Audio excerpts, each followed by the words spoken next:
Good morning students, आप लोग कैसे हैं। उम्मीद करते हैं कि आप लोग ठीक से होंगे और अपनी पढ़ाई को कर रहे हैं।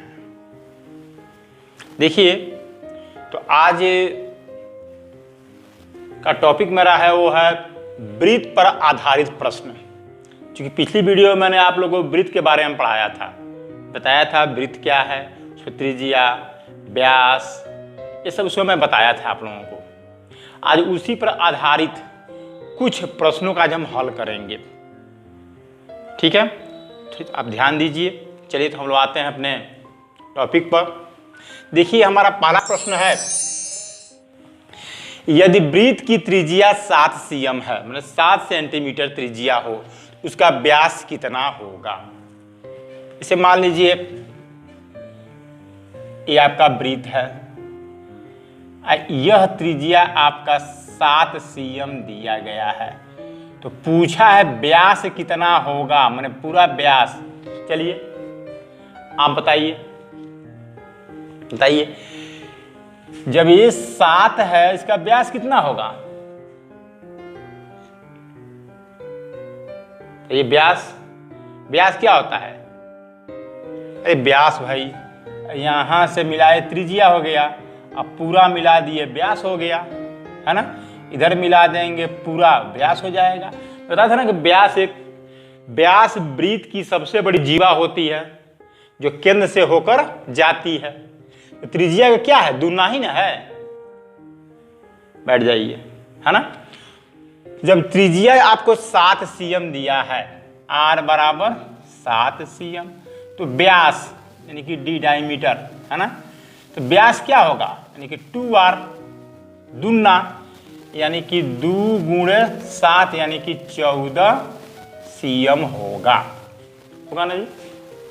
साफ लिखा गया है, त्रिज्या 7 है तो व्यास क्या, व्यास इसका दूना होता है, 7 दूना 14 cm होगा। चलिए आप ध्यान दें। अगला भी देखिए प्रश्न मेरा था है, यदि वृत्त का व्यास 16 सेमी तो त्रिज्या कितनी होगी। चलिए आप बता दीजिए। यहां व्यास दिया गया 16, तो त्रिज्या कितनी होगी। हाँ राइट, उसकी आधी न होगी। यहां देखिए व्यास क्या है, d बराबर 2r इन दिया गया है, इसको आप ऐसे लिख लेंगे 2r बराबर d, क्या रहेगा r बराबर d बाई 2। d कितना है, 16 बटा 2, 2 8 16 यानी कि 8 cm हो जाएगा। ये नहीं होगा, व्यास का आधा त्रिज्या 16 है तो त्रिज्या से कितना 8 ही ना होगा।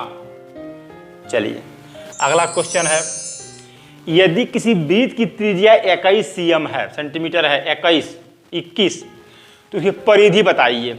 जानते हैं परिधि ना, परिधि क्या होता है, जो पूरी की बाउंड्री चलते हैं, पूरी घेरा पे जो चलते हैं, यही ना परिधि होता है, ये परिधि है।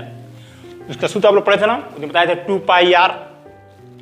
याद दिया किसी भी की त्रिज्या यानी कि आपका r दिया गया है 21 cm, तो पूछा है परिधि, तो लिखेंगे आप यहाँ पर परिधि बराबर 2πr। 2 गुणे पाई का मान कितना हो जाएगा, 22 बटा 7, और r का मान कितना दिया है, तो 21 21 दिया है जी। अब काट दीजिए, 7 त्रिके 21, ठीक है। अब गुणा कर देंगे 2 गुणे 22 गुणे 3, तो 22 तिहाई 66 और गुणे 2, यही ना होगा 132 सेंटीमीटर। ये आपका जो है आंसर हो गया। ठीक है, जब त्रिज्या 21 है तो परिधि क्या होगी, 2πr सूत्र हमारा था। 2 पाई के मान 22 हो जाएगा, r का मान 21, 7 से कट गया 3, 22 तिहाई 66 दूनी 132 सेंटीमीटर। ये आपका हल हो गया। नेक्स्ट क्वेश्चन है, यदि किसी वृत्त का व्यास 28 सेंटीमीटर है, उसका क्षेत्रफल ज्ञात करना है। चलिए आप बताइए, क्षेत्रफल सूत्र हम क्या बताए थे पिछली बार, πr², करेक्ट, सही। तो होता है वृत्त का क्षेत्रफल बराबर वृत्त का क्षेत्र का फॉर्मूला क्या होता है, πr²। यही सूत्र था इसका ना। ठीक, यहाँ पर देखिए आर चाहिए, यहाँ पर व्यास दिया है, तो आर त्रिज्या कितनी इसकी हो जाएगी? त्रिज्या जब व्यास 28 है, त्रिज्या कितना हो जाएगा? आधा ही ना होगा, यानी कि 14 cm। आप आर पा गए। निकालना क्या है? क्षेत्रफल। लिखेंगे क्षेत्रफल बराबर पाई आर स्क्वायर। तो पाई का मान 22/7, आर का मान देखिए 14 का 2 बार लिखेंगे ना, आर 2 बार है, स्क्वायर है, तो काट कूट देंगे, 7 दूना 14। इसको गुणा कर देंगे तो 22 दूनी 44 में गुणा करना है 14 से। 16 के 6, हाथ में 1, 16 7 17 हो गया, 4 1 4, 4 6 7 11 का 1, 4 1 5 1 6, कितना गया? 616 आ गया आपका 616, क्योंकि क्षेत्रफल है इसलिए वर्ग सेंटीमीटर इसका आंसर हो जाएगा। चलिए नेक्स्ट क्वेश्चन है, यदि किसी वृत्त में जीवा की लंबाई 8 cm है तथा केंद्र से उसकी दूरी 4 cm है, तो वृत्त की त्रिज्या ज्ञात करो। चलिए अब इसको हम ज्ञात करेंगे। ठीक है, कह रहा वृत्त की जीवा की लंबाई 8 सेमी।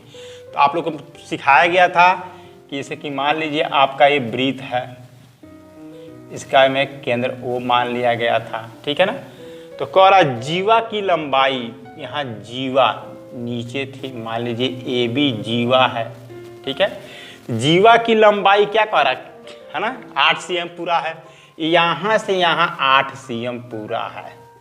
ठीक है ना। अच्छा, अब केंद्र से इसकी दूरी, जीवा की दूरी यहाँ से लेके यहाँ तक, यहाँ M मान लीजिए, OM है ना, दूरी 3 सेमी है, ये 3 cm हो गया। AB जीवा है, इसकी दूरी पूरी लंबाई 8 सेमी है, यह केंद्र से O से 3 सेमी दूरी पर है। चलिए, तो वृत्त की त्रिज्या यानी कि इसको हमको निकालना है, OA को निकालना है, OA कितना है।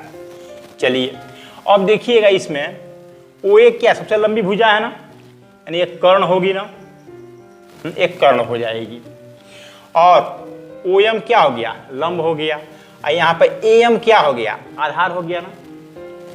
अब देखिए, चूंकि आप जानते हैं कि जो लंब होता है, केंद्र से जो लंब आता है जीवा पर, वो जीवा को 2 भाग में बांटता है, तो पूरा AB 8 है, तो यहाँ पर AM कितना होगा? आधा, यानी कि 4 ही ना होगा, ये 4 हो गया, ये 3 हो गया। तो आप यहाँ लिखेंगे OM बराबर 3 cm, AM बराबर 4 cm, इसलिए कि जो है जीवा की आधा है ना, जीवा की आधा जो है AM है, यानी कि 4 होगा। अब MB भी 4 होगा। ठीक है, अब देखिए 2 प्राप्त होगी। अब निकालना है OA। तो आप लोग पढ़े हैं पाइथागोरस प्रमेय में, है ना, क्या होता है कि बड़ी भुजा का वर्ग इक्वल टू छोटी भुजा का वर्ग, दोनों भुजाओं का वर्ग होता है ना, का योग होता है। तो OA स्क्वायर इक्वल टू हो जाएगा आपका AM square plus OM square.